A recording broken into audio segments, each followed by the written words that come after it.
Pemirsa, Anda masih bersama kami dalam Kominfo Newsroom.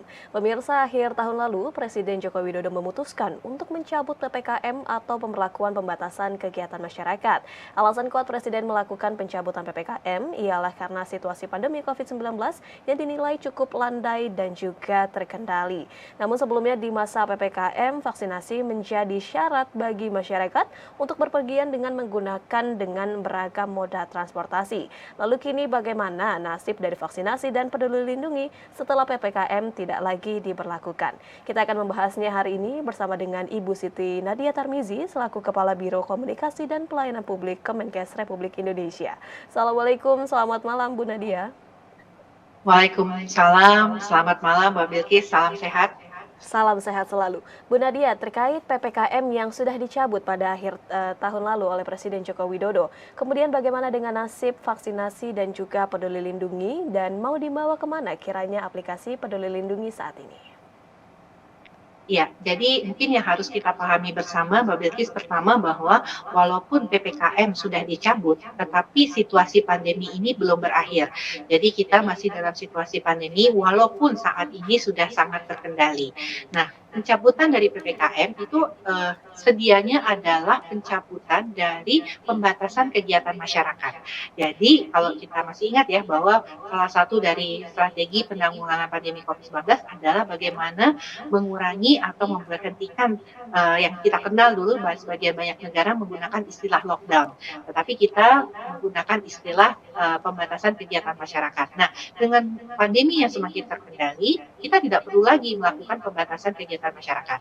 Tapi ingat, karena pandemi belum selesai, tentunya strategi penanganan yang lain tetap berlaku, yaitu 3T, prokes, dan vaksinasi. Jadi, walaupun PPKM sudah dicabut, pengendalian 3T, kemudian prokes dan vaksinasi tetap harus kita jalankan. Untuk betul-betul kita memenangi peperangan ini, Pak Bilkis. Baik, dalam suatu artikel ada yang menyebutkan bahwa Bu Nadia ini menyebutkan bahwa jangan dihapus begitu aplikasi Peduli Lindungi karena nanti akan dibutuhkan kemudian karena masih memiliki manfaat yang ada. Kiranya manfaat yang bisa digunakan saat ini setelah PPKM dicabut seperti apa Bu Nadia?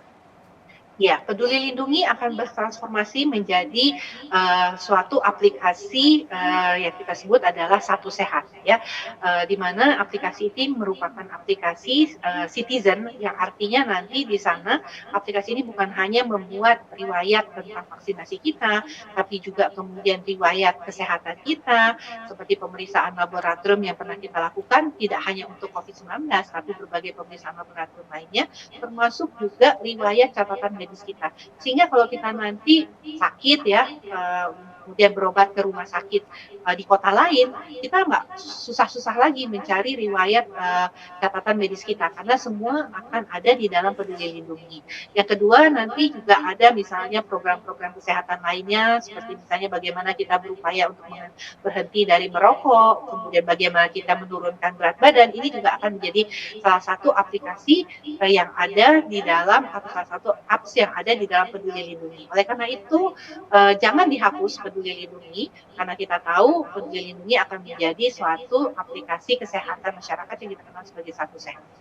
Baik, sehingga aplikasi Peduli Lindungi ini jangan dihapus karena akan terintegrasi atau akan menjadi Satu Sehat ini untuk mengintegrasikan seluruh catatan kesehatan dari masyarakat. Kemudian Bu Nadia, setelah tidak adanya lagi pemberlakuan PPKM, dulu kita memang berpergian ini memerlukan aplikasi Peduli Lindungi atau vaksinasi sebagai syarat untuk berpergian.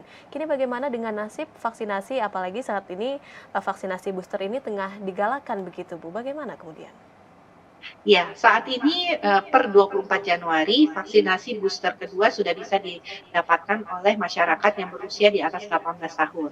Nah, tentunya kalau kita lihat bahwa kembali lagi nih kita harus ingat bahwa pandemi ini belum selesai.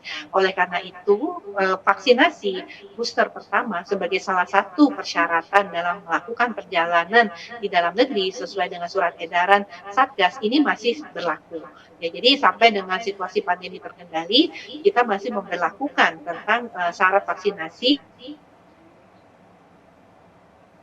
kemudian kita bisa mencegah lonjakan kasus dan terus akhirnya menekan penularan kasus COVID-19. Baik, sehingga ini vaksinasi, masih penting untuk perlu digalakan untuk dilakukan, baik vaksinasi booster pertama maupun untuk vaksinasi booster yang kedua. Namun selain alasan tersebut, kiranya apa pentingnya dari vaksinasi booster yang kedua ini, Bu? Setelah mungkin vaksinasi booster pertama ini memang sudah, kebal di tubuh begitu. Apa pentingnya untuk melakukan vaksinasi setelah PPKM ini dicabut, Bu Nadia? Ya, ini menjadi penting ya kembali Mbak Melis untuk mengingat ya, apa yang pernah kita alami di saat Delta, di mana orang yang baru mendapatkan vaksinasi itu hanya 10%.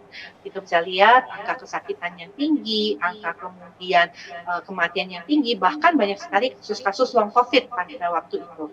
Nah, berbeda sekali situasi pada waktu vaksinasi itu sudah hampir mencapai 60% sampai dengan 70% penduduk yang mendapatkan vaksinasi. Bahkan kemudian ditambah lagi dengan vaksinasi booster. Pada saat kita menghadapi varian Omikron, jelas sekali bahwa satu gejala yang berat atau kematian itu sangat rendah. Kita banyak yang terinfeksi tapi seringkali tidak bergejala atau gejalanya sangat ringan. Bahkan durasi sakitnya pun juga menjadi lebih pendek. Tadinya seminggu, 14 hari, sekarang mungkin 3-4 hari gejalanya sudah hilang. Nah, yang paling penting lagi mengapa kemudian pemerintah memutuskan untuk memberikan vaksinasi booster adalah kita ingin pandemi ini tetap terkendali. Walaupun pembatasan kegiatan masyarakat sudah kita lakukan. Di sisi lain, pembatasan kegiatan masyarakat kita cabut, ini dikarenakan kita ingin supaya perekonomian kita segera pulih.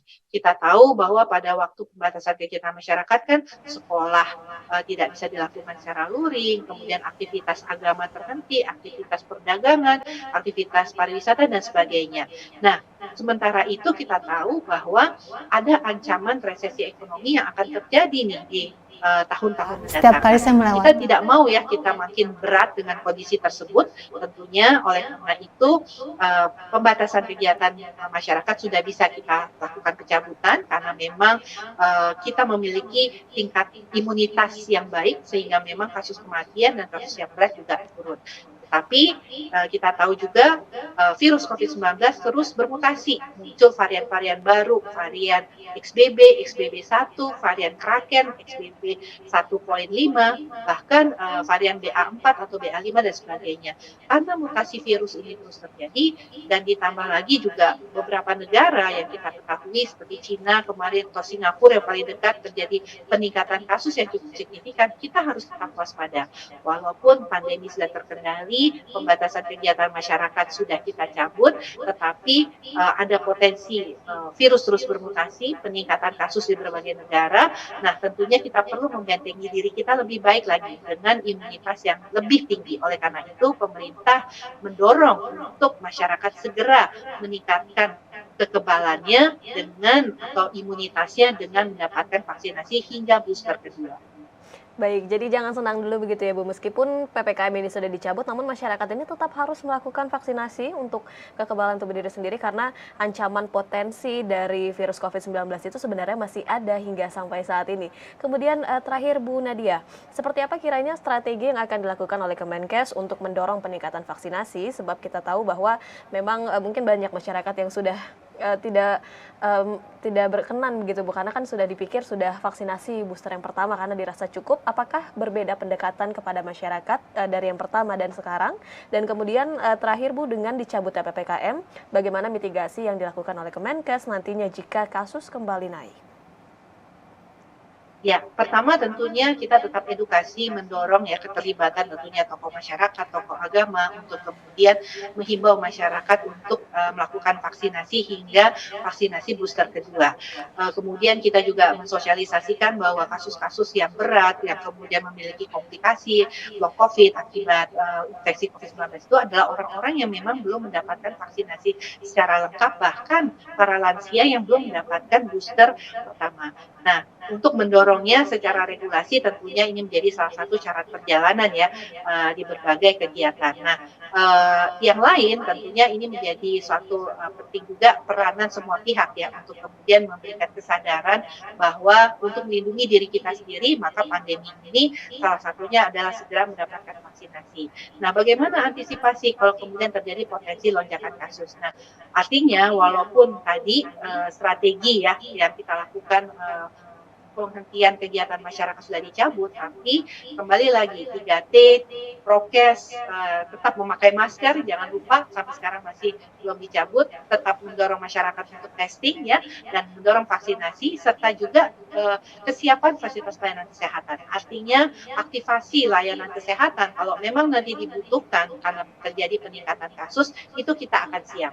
Seperti misalnya Wisma Atlet sekarang ditutup hanya satu tower, tapi begitu nanti kita membutuhkan, kita sudah punya fasilitas pelayanan kesehatan yang siap dengan sarana prasarana. Dan kedua, yang paling penting adalah tenaga cadangan.